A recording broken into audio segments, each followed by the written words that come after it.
Aristotle was a smart man. Aristotle once said, "It is the mark of an educated mind to be able to entertain a thought without accepting it." So when it comes to meditation, meditation for me, I like to simplify. I don't like to use the big words that people use. Meditation is simply a tool to do three things. Okay, meditation is a tool to be able to focus, to increase your awareness, and to provide clarity. Okay, to help you focus, help you be more aware, help you get more clear on things in your life. Okay, so that quote for me means that it's the mark of an educated mind to entertain thought without accepting it, meaning you're able to have a thought into your mind, decide, do I focus on it or do I not focus on it? Okay, I don't focus on it, I move away from it.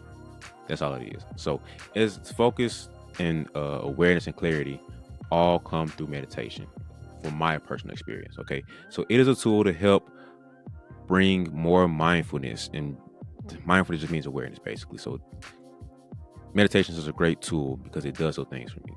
Okay, and you have some things that distract you and can throw you off your path mentally, and meditation is basically just a way for you to flex that mental muscle and help you guys be more focused and be more aware, and just decrease some of the distractions that you know what to focus on. It's not the fact that you're not focusing, it's knowing what to focus on is what meditation does for you. So it's two ways I like to think about what focus is. Two of them. One and two. So one is you're not just staring at one point. It's not like it's like the Kobe book. I'm staring at the Kobe book, just staring at that, and that's it. Imagine all the books I have on my bookshelf and knowing which one to read and know which one to stare at. So imagine it's 1,000 dots on the wall in front of you, or if you're driving, listen to this, or in the car, listen to this. Imagine there's a whole bunch of different lanes you can go down in the road, but knowing which lane is the one for you that you can just focus on and driving, or knowing which dot to focus on and to laser in on. That's what meditation does for you, help you to narrow in to have that level of focus. And the second definition of focus, way to think about focus, is saying yes to something and then saying no after that. So it's me saying yes to, I'm going to go train and work on my basketball skills, but then saying no to opportunities that'll come up that'll distract me away from that. So if I said yes to recording this podcast at 5 p.m. on a Tuesday, then I'm recording this podcast 5 p.m. on a Tuesday.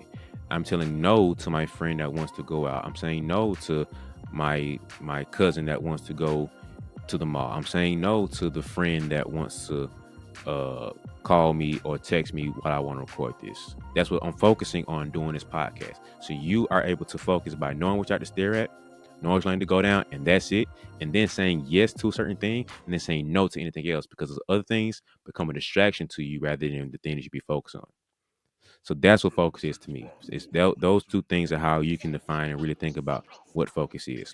So you realize what the thing is to focus on, you say yes to and saying no to everything after it. So focus is. Mindfulness is kind of like a little fancy up there word, but I like to call it awareness. And awareness is basically being in the current space or being present of where you are, being in the moment. Um, I heard somebody say this and I love it, man. He says, be where your feet are.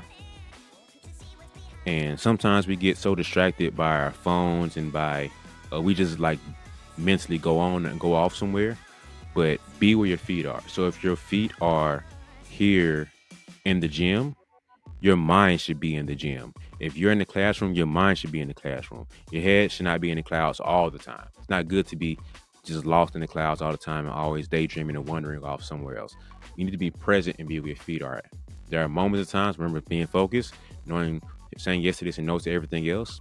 Saying yes to in this moment, I need to be where my feet are, and I'm saying no to everything else in this moment. So in this moment, I'm being mindful and aware of where my thoughts are and what I'm thinking about, what I'm not thinking about. So you shouldn't let yourself get anxious and get bogged down about the future because your feet aren't there. You're not physically able to be there yet. So why am I going to overly focus on that next step and be anxious about there when I'm right here, when I'm in the right now? So you're able to be mindful and aware about the right now because that's where your feet are. And I remember they said that if you want to know how somebody feels about people who they're most interested in or not interested in, If they're with someone, watch where their feet are. If the feet are pointed towards that person, they're interested toward them. If their feet are pointed away, their awareness is not 100% to that person. They're kind of being aware of the scenario or the scene around them, or they might be itching to go. They might not want to talk to them. You feel me? So I know when I'm with certain people, if I'm talking to my brother, then I'll sit there and we might not be standing face to face if we're out in public because I'm kind of like being aware of the scenario of what's around us. So I'm hearing and paying attention to him, but I'm mindful and aware of the scene around us too. But if we're at home and we're chilling, he has my attention because we're talking, we're chilling.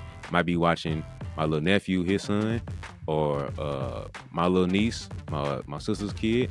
Might be watching them and stuff, but there's a level of awareness, so my attention might be split somewhere else because that's where my feet are. Okay, so that's would be where your feet are. Is like I barred that together. That was a bar, so you guys know. But that's a level of awareness and mental meditation, not meditation, but mental focus and mindfulness to know, be aware of the scenario and be in the moment and be present. So when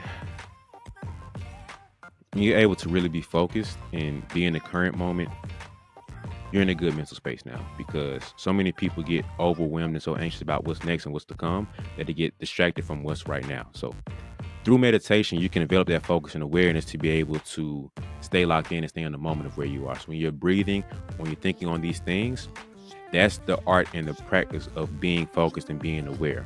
Okay. So think about, I have this analogy of thinking about a flashlight, right? So if I had to have my arm straight out and I have a flashlight in my right hand, a flashlight in my left hand, and I'm pointing them straight forward towards the wall, I'm able to see those 2 points. And imagine there's 2 dots on the wall that those flashlights are shining light on. Or if I'm holding it for 5 minutes, I might be good. But once I start getting 7 minutes, I might have one of both of my arms start to low down a little bit and low down a little bit more. But I can see those points. I can't see those points on the wall anymore. So now I have to raise them back up to be back on that point. And that's how I think about meditation awareness here, because my focus it be right there on those dots, but then my arms start drooping down. As I see them drooping down, I snap back into it. I'm aware that I've drooped down some. Now I snap back into the game and say, hey, I'm here. I'm focused. I'm locked in on this wall. I like to think about sniper or archer too. They have to lock in on that point. So they have to be aware of all distractions going around them, but lock in on this point, or lock in on this target and say, that's what I'm looking at. They're steady their mind. They're aware of the scenario. They're aware of their surroundings. They ignore what's not the focus. They ignore what's not the point, and they laser in on what their target is and what their point is. So when the archer's pulling that bow back, they're aware of the wind. They're aware of that leaf that's blowing by. They see everything, but they're focusing on that point to let that arrow go, hit their target. So let's zoom in on the basketball court and say, hey, when it comes to my free throw shooting, the crowd's yelling. That guy likes to blow the whistle from the bench. The girl likes to scream out, whatever cheerleader's going crazy. That's fine. I'm tuning all that out. I'm locked in right now on hitting this free throw. I'm the sniper in this moment. I'm the shooter right now. I'm locked in on this moment. I'm aware. I'm focused. I'm present. And I'm calm. Type this free throw down. But through the art of meditation, if you never meditated before, it's hard to kind of go through that practice of tuning things out to know what to focus on and narrow in on. Okay. So you're sitting there and wanting to meditate on a thought or whatever. And your mind wants to drift and your mind wants to go away from that thought. But you become aware of that thought that you've gone away from it. And the point is to kind of get back to it. So you don't necessarily fight against the thought, but you're aware like, oh, I drifted away from that thought. And it's a new thought that I have. And you're able to shift back to what you need to be focused on. So don't get scared and get so, so weird about meditation. Just think about it's a way to clear things away from your brain, clear out the distractions that you don't need, clear out the thoughts that you don't want to have, and focus on whatever you want to focus on, whatever you need to focus on. So remember, meditation is simply a tool to provide focus, get clarity, and awareness. So I didn't go deep enough on clarity. So clarity is kind of like focus, where you remove everything else out the way. Now you're clear on what to focus on, what to say yes to. You're aware of your surroundings and your area around you. but you know you're focused on this one point and this one goal. So hopefully this helps you guys out with understanding what meditation is. Um, Next time I give you my personal experience around meditation, kind of what I kind of use it for. But hope you guys found some value into it. I hope you guys helped you out. Um, if you did, comment below, subscribe. Let me know what you think. Thank you guys. Appreciate you for tuning in.